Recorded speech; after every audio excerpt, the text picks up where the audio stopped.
Hi, welcome back to my channel. So today's video is all about what I eat in a day. I am generally a healthy, whole food, plant-based vegan, and I want to demonstrate to you how easy that can be. So this channel is all about everything vegan, the how to go vegan, the why to go vegan. So today we'll look at breakfast, lunch, dinner, and also a snack. And if you stay tuned till the end, you will see the nutritional breakdown as well. So I can demonstrate to you where the micros, macros, the vitamins and the minerals, where they're coming from, how easy they are to obtain on a plant-based diet. So stay tuned to the end to get that information. But right now, let's get started with breakfast. So I like to start my day with oats, and I like to buy the traditional rough cut oats. I make it with half soy milk, half water. And I love to use frozen fruits in my oats just because they're always on hand and really inexpensive. So I also add in some ground flaxseed, which is also known as linseed. This is great for omega-3s. And it gives it a nice nutty taste as well. So I make it on the hob, and then I normally add in some extra fresh fruits at the end. Again, whatever I've got going at the moment. So adding banana on today, and I'll also add some walnuts, Brazil nuts, great for mineral content. And I love this chocolate sauce from Sweet Freedom Choc Shot, a vegan chocolate sauce. It's delicious. Look at this, doesn't it look amazing? So this is a breakfast I often have. It is just nutritious, so tasty, really filling, easy to make. You can have it hot like this in the winter or on a gloomy day like it is today, or you can actually make it cold as well, like overnight oats, where you put the oats in with the milk and the fruit and just leave it in the fridge covered overnight. And that again is really nice. And then it's chilled in the morning, so you don't have to have a hot breakfast, and it's even quicker. And you're still getting all that same nutrition and that lovely flavour too from the fruit and the nuts. So yeah, this is a go-to for me. Just love it, and I love the chocolate sauce. Absolutely love it. So thank you, Sweet Freedom. Lovely, really tasty. See you at lunch. So for lunch, I'm going to make a chickpea and avocado sandwich. So you simply drain and rinse some chickpeas and mash them up. Have a nice ripe avocado. Add some of that to the chickpeas, and also give that a nice smash. Add some seasoning, some salt, some pepper. You could add cumin or smoked paprika, whatever you fancy, maybe chili flakes, and give it all a mash up together. So I'm just using the back of a fork. Really simple to do.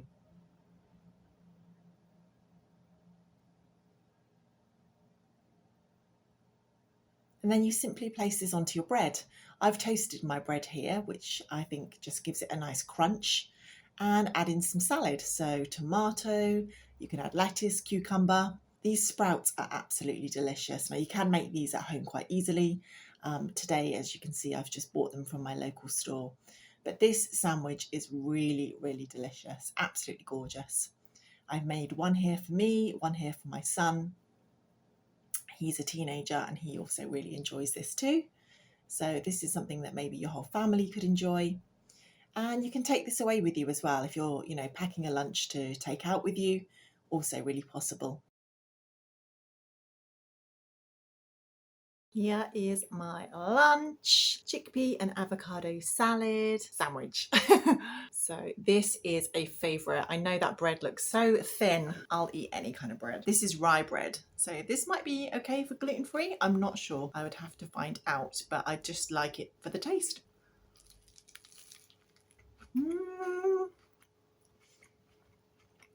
Lovely. Really good. And I want to start making these sprouts. I did try and it didn't work out too well. They went a bit moldy, but I've watched loads of other people making them and it doesn't look so hard. So I don't know what went wrong. I'm going to give it another go, but I need to buy some of that cheesecloth to make the sprouts. But they are so high in nutrition and it really boosts the iron content apparently when you sprout seeds or beans, and they taste really nice. So it's a nice thing to have in the fridge. This will be my lunch, and then I'll have a snack afterwards in an hour or two, and then see you guys for dinner. Okay, for dinner tonight, I am going to be making a a butternut squash curry or a stew, and this is one of my favourites actually at the moment. It is a delicious, creamy, slightly rich meal. It's got a nice decadent flavour. I think anyone vegan or non-vegan would enjoy this food. I wanted to just let you know that there is a little tip when it comes to cooking these guys. I always used to chop it up when it was raw, and it is really hard to cut, and it is a bit dangerous with the slippery skin as well. Now I have realised you don't need to do that. What I do is I just cut it through the middle, so one cut. I don't even remove the seeds because they're quite firmly in there with all of the fibre. I just make one cut through the middle, turn it flesh side down onto a baking tray, cook it like that, about 45 minutes to an hour, depends how big yours is. And then afterwards, when it's cooked, then you cut it and it literally is as soft as anything. Scoop out the seeds, and that is the trick. So do not do what I used to do and try to attack this guy when it's raw. So let's get into the video of me preparing the curry. So you simply take some onions and garlic, chop those up. Saute in a pan with some stock. Stock's better for you than oil, so I normally use stock to saute my veggies. Add in your seasonings. You're going to find the full recipe in the description below. And again, add a little bit more stock, just so it doesn't get too dry and it kind of steam sautés. Here's my butternut squash. As you can see, it's been roasted, pre-roasted already, and I just chopped that up. Red lentils and a can of tomatoes. A bit more of the stock, add in coconut milk and some apple cider vinegar. Any vinegar will work, or lemon juice as well. Some tomato puree. Give that a really good mix and combine it all together. Add in the rest of your stock and allow that to simmer.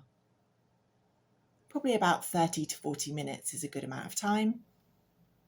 It makes such a lovely, decadent and creamy curry.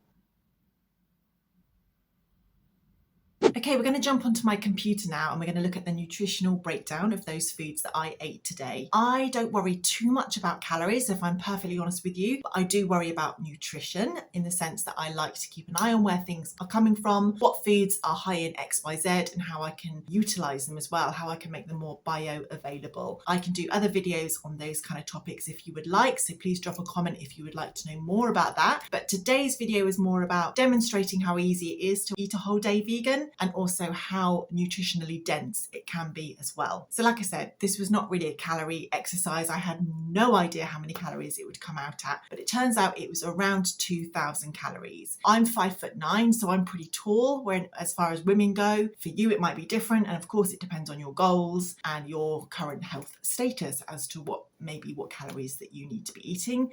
And then of course you can go into it in more depth about the ratios of macros as well, you know, the carbohydrate, fat and protein ratios and how all of that works. Again, this isn't really the scope of this video. That's not what I'm talking about today. So let's have a look at the nutritional aspect of the food that I ate. This is using an app called Chronometer.com. It is a brilliant app. You just plug in the foods that you have eaten and it will give you that nutritional breakdown. These are always guidelines. They are not to be trusted to the nth degree. I have seen other videos and read other articles that explain that quite a lot of these apps, the calories, the nutritional elements are very much generic averages. So it is a guideline, just to bear that in mind. It is a guideline, but it is a pretty good guideline and it will certainly give you fairly accurate information. So looking at the protein, the green bar there, it states that I had 72.7 grams of protein in today's meal.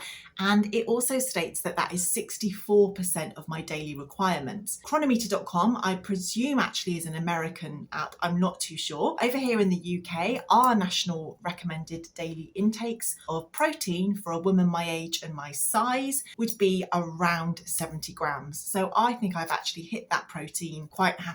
I'm not too concerned that it says it's 64%. I am happy with 72 grams of protein in a day. And I know that it's healthy plant proteins as well, and it hasn't got any of those elements in it, such as antibiotics, cholesterol, saturated fats, hormones, and things like that. So I know that my proteins have come from a healthy source. So what about carbohydrates? According to Chronometer, I have had 229 grams of carbohydrates today, which I believe is just over the recommended daily intake of for a British woman. So again, really happy with that. You really can't have too many carbs, in my opinion, if they're coming from healthy sources. I'm not talking about processed carbs, I'm talking about plants. All plants are very high in carbohydrates. It's what our body runs on. Our brains need that glucose to run and be healthy, as well do our bodies. So the carbohydrates there, no surprise, it is around 230 grams, which is great. Fats, 77 grams of fats today. Now, as you know, I had coconut milk, which has got saturated fat in it, but I also would have had some healthy fats with the nuts and the seeds and the avocado.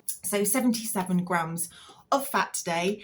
And I like to think of my nutrition not on a day-to-day basis, but more of a like week-to-week basis. So tomorrow I might have quite a bit less fat, maybe the day after the same again, and then the third day I might have again another 70-80 grams worth of fat. That doesn't bother me at all. Our bodies don't reset every time it strikes midnight. You know, we have to look at our nutrition and our overall health as a big picture. We need to zoom out sometimes and not just think that every single day has to be perfect, or if it isn't, then there's going to be some kind of repercussion. So the highlighted nutrients in Chronometer are these circles here at the bottom of the page, and this is going to talk about iron and calcium, fibre, B12. It's going to talk about vitamin A, vitamin C, potassium. Of course, there are other nutrients, but these are what Chronometer say are our highlighted nutrients. If the circle is red, then you are not near it. Yellow is you're doing pretty good, and green is great. So as you can see, only one yellow here. Everything was green. In fact, I was way over on everything. So the yellow one was B12. Now, as you may or may not know, but if you don't know, B12 is a nutrient that if you're vegetarian or vegan, or possibly even an omnivore, some might say, you do need to take that as a supplement. So not really a surprise to me that I didn't get 100% of my B12 through my food. I wasn't even expecting to.